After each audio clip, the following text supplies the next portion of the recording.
it's a very hard life, and to rise to number one is a huge feat. It's like being an athlete. Oh, absolutely. And I think that a lot of people miss the fact that it's not just about going on set and having sex and going home. My career was comprised of many different facets. I was on press tours. I was on the Howard Stern show, every month pretty much.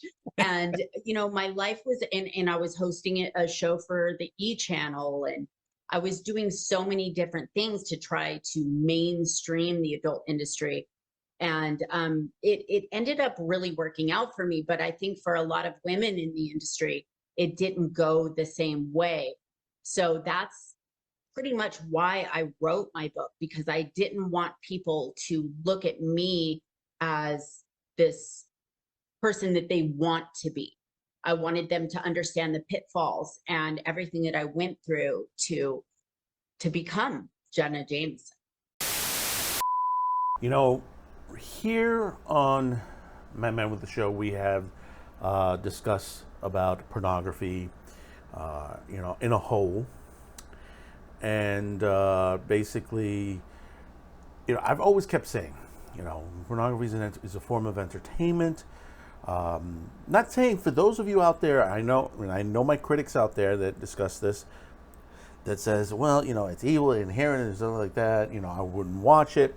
No, nobody's telling you to watch it. If you're not a person who wants to delve into pornography, it's fine. No one's telling you to. It's the same way that people that don't delve into horror and science fiction or action or anime, it's your choice whether to watch or not. And people, and I know before you comment below there, people, I know I'm going to ask about that Pornhub situation Steven Crowder had brought up. We will talk about it eventually down the line. We want to get all the context out. We want to sink our teeth into the information because it's a more broader issue, and most people are not talking about it, and they're pointing one direction, and most people don't realize is that it's a bigger issue that's been around for quite some time. And I've said it on this channel that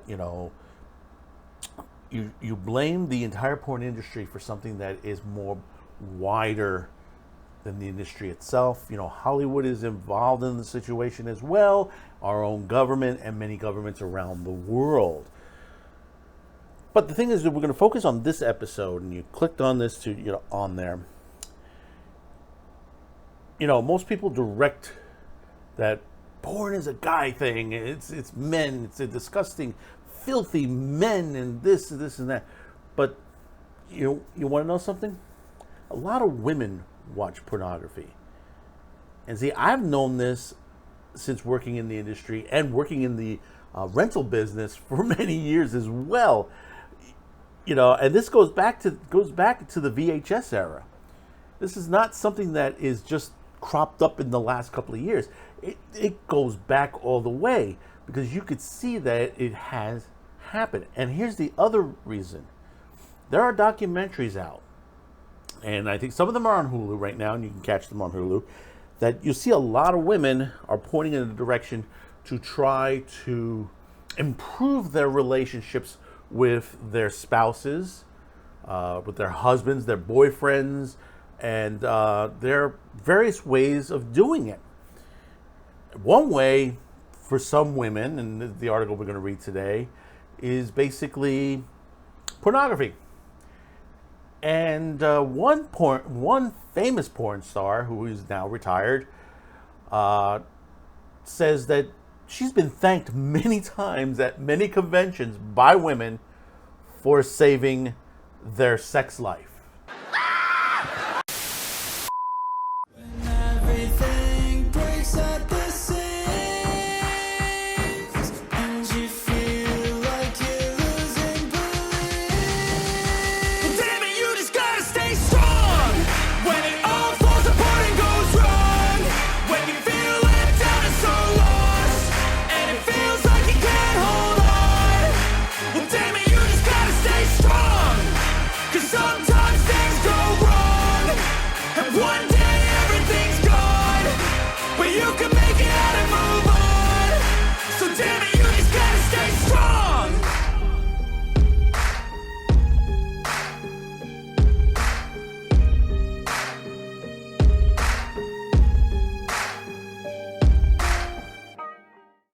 Jenna Jameson, one of the most popular porn stars in the industry, she's retired these days. She went through an illness. I'm glad that she's doing much better these days. She just got married, just recently on there. I didn't even know that until someone told me. She says, yeah, she just got married. I think she married a woman. Which there's nothing wrong with that. Nothing wrong with that at all. I hope she's happy. That's okay. But the thing about it is, as popular as Jenna, and if you happen to be one of those out there who have seen her films, you know how hot these films are with her in it. It changed the level from the 70s and 80s when Jenna came in. It just, unleashed some really good pornography out there. There are those people that will admit this. She changed the level on there, and especially for women. And the reason is that out there, people have problems with their relationships, and that's going to be a normal part of life. People are going to agree, couples are going to agree, disagree, married couples. I've been married for quite some time. Me and my wife have had arguments, but hey, listen, our life has been fantastic. But there are other people whose lives are just, They get to a point. What's that old joke? I forgot which comedian said it, but I think it was the gist of the joke is you're trapped on a deserted island, and all you have is Ritz crackers. And when you first get there, you're like, oh yeah, Ritz crackers. After a time period, it's just this old plain old Ritz cracker. There's nothing else, no flavor to it, nothing else to it. I mean, it has flavor, but that flavor is just the same old flavor all the time. You need to liven it up a little bit. And like I said, there are documentaries on Hulu that are running that discuss some of this, that there are, couples out there trying to make it work using sex workers, pornography, courtesans, and for some of them it has worked. Some have turned to pornography and watched what they believe some men want in their lives, and for some women it has worked. So we're going to read a little bit into this from Jenna, from the New York Post. Jenna Jameson's female fans thank her for saving their sex lives. Jenna Jameson's favorite fan encounters are with women who thank her for making their time in the bedroom more fun. It's just really cool when they're like, listen, Jenna, you changed everything for me. I have a better sex life with my man, she told the Post, which is really cool. I'm a giver. I love that. The blonde beauty recalled a memorable moment in the Big Apple with a group of middle-aged ladies who stopped her for a photo. And I take the picture, and as I go look over these ladies that are 50, they are flashing their boobs, she says, laughing. I have no idea. I was just posing. Jameson, 49, the most famous porn star, is featured in the documentary Secrets of Penthouse, which already premiered on A&E back on the 4th of September. These are one of the things, in fact, you can catch it. I believe it's on Hulu already. The now retired actress who worked for Penthouse for 12 years was fascinating with the men's magazine from an early age. When I was young, probably 16, I used to sneak into my dad's closet, and he had all kinds of magazines, and my favorite were Penthouse, she said. I love the way Bob Guccione, who's the founder of Penthouse, if you not realize that, portrayed women powerful and embodied sex, and I just really love that. Playboy, she explained, was just not even an opinion for her, since she's already worked as a stripper, nude glamour model, and adult actress.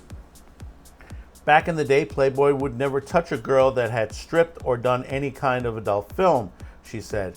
So I just kind of decided, okay, they're not going to touch me, so I'm going to become the biggest porn star on the planet. which she did.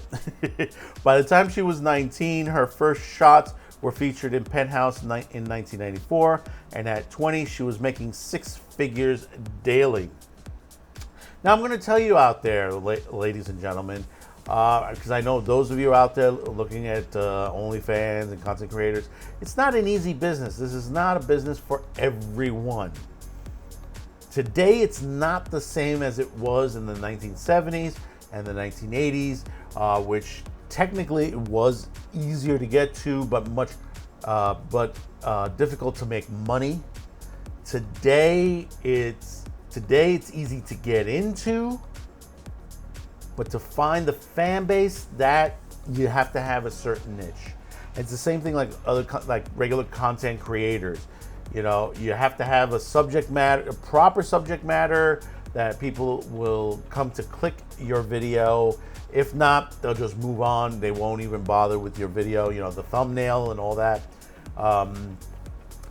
So you might get a little money, but you're not going to make 6 figures. There are some women out there that will make it and some that won't. And the same thing with men. Oh, I mean, I will pull down 100 grand a day, she said. Money hand over fist. It was insane. I was renting Rolls Royces. Everything that you would think being the most famous porn star would mean. She was also famous for being the pickiest woman in porn. I had a list of 4 to 5 guys I would willing to work with, she said. I never liked to work with men that would make passes to me. To me, this was acting. It was a business.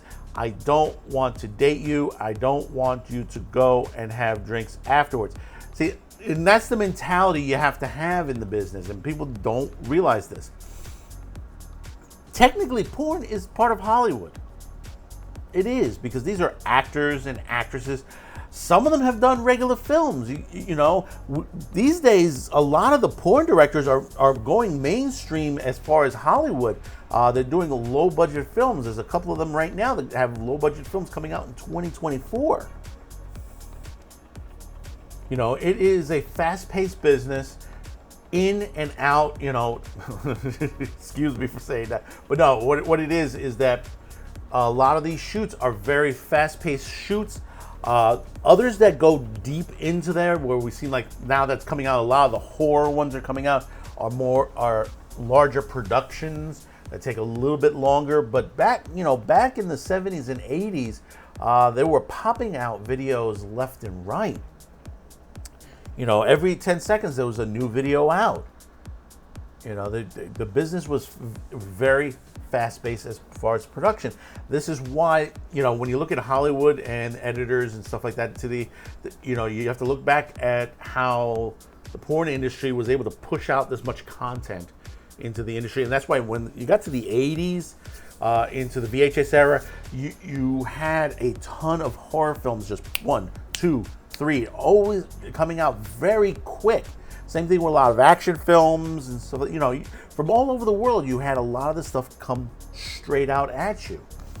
And you have to dedicate some of it to the porn industry and how, they did their work. The Las Vegas native frequently visited Guccione's Upper East Side mansion. I myself have seen this mansion. Vegas, a 27-room townhouse on East 67th Street, valued at $49 million, with a Picasso in the bathroom.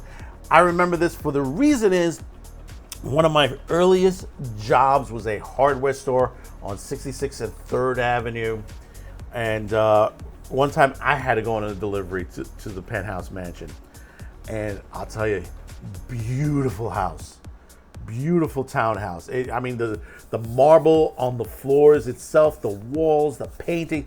I got in just a little bit in, not all the way in. I didn't get to see the bathroom, but it is a beautiful, beautiful townhouse from what I remember. It was just an assault on the senses. I remember standing in front of the window overlooking the city and stargazing. Jameson, whose real last name is Macedo, said most people don't realize she's of Italian ancestry. They don't think Italians can be blonde. Her paternal grandfather hailed from Genoa, Italy, and she wants to visit there with her wife, social media influencer Jessie Lawless, who she married back in May after hitting on her via Instagram. I'm such a stalker. I've been watching her on TikTok, Jameson explained. I guess I was commenting a lot because she was like, who's this girl? And she went on to my Instagram like, holy shit, this is Jenna Jameson. But this is the thing, you know, and Jenna's right with the whole situation of this industry. And you might say to yourself, well, you know, she had the ability to say that she can be with these particular guys. There were a lot of other porn stars. Was it Kashka? It was one beautiful porn star that most of the time she spent with the one guy. It's like every porn film that she was in, it was this one guy that she was, I don't know if it was her boyfriend or it was the guy that she chose. And there were others like this as well. Not everybody had sex with Ron Jeremy, you know. Not everyone had Hal Reams, yeah, and John Holmes. You know, some of the women decided. And it's the same thing with the guys. Some guys wouldn't have sex with certain porn stars for certain reasons. You know, many of a time when you say to yourself, "Man, I've never seen this particular actress or actor have a porn scene with this particular actor or actress," and it's the truth. You know, go through the whole history of the porn industry and see what movies certain ones didn't do with, you know, certain, or worked with certain studios. But getting back, you have to understand also to the other part of it that, you know, when you have women who come forward and tell you, thank you, you know, you saved my relationship, because, you know, I figured out what my husband wants because of your videos. You know, in a way, you could say some of these porn movies are instructional. I mean, there are porn actresses who make a living educating men and women. I mean, Nina Hartley, I think, has a slew of educational videos, and certain other porn stars. And then there are porn stars in the industry. Well, not really porn stars, you would per se, because they haven't done that many videos, but they call themselves courtesans. And they build themselves out to educate men and women in the art of sex. And they'll go to places like the Chicken Ranch out in Reno, to, you know, you can book them for those education classes. There are one-on-one, obviously, and there are sex therapists out there that, you know, assist with relationships. I mean, it happens. Things like this happens all the time. You know, and the thing about it is, you know, like I said, they criticize the porn industries, but like I said, porn is an entertainment. It's a form of entertainment. It's also, some of it's art.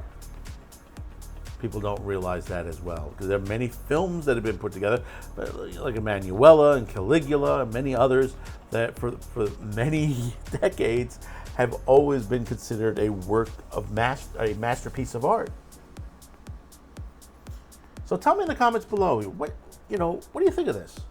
Because basically, like I said, it's another part of the industry. And this industry doesn't get enough respect because it's used as a political base for a lot of the issues around the world. You know, human trafficking, child pornography. But the thing about it is, it's not only a porn issue. It's the whole everything issue as far as the world goes round. Because basically, when you look at the perspective that you have stuff like this that's out in the middle of New York and Queens, out in Queens, that you have brothels out there, and these brothels are run by drug cartels from Mexico and China, and the Chinese government. You know, they have their people in there selling bodies in there to make money, you know, you have to say to yourself, well, we need to get rid of them. We need to use law enforcement to, rescue some of these girls, and also stop these groups. China, for example, stop this country from bringing in people like that. And that's, you know, we have to change our border rules. We have to enforce the rules on there. Close our borders, so that basically that this doesn't happen. You know, we have to have a proper immigration structure, but you know, people, you know, it was already on the board, and the thing about it is they stopped because they didn't like the particular person that was trying to enforce proper law and order on the borderline. But who am I to say about this but a madman with the show? Thanks for watching. Before you go, if you enjoyed the video, please don't forget to like and share this video. Also, if you haven't yet, please subscribe, as it helps us increase the reach of our channel. Finally, as a content viewer, you have the ability to help fund this and many other channels. If you wish to help grow this channel by financial support, you have two ways. There are two links below. One link will send you to a direct pay site where you can make a donation. The second link will send you to our gear store where you can purchase t-shirts, mugs, and other specialty items. Any additional discounts will be listed on the main page. Once again, thank you for watching and your support.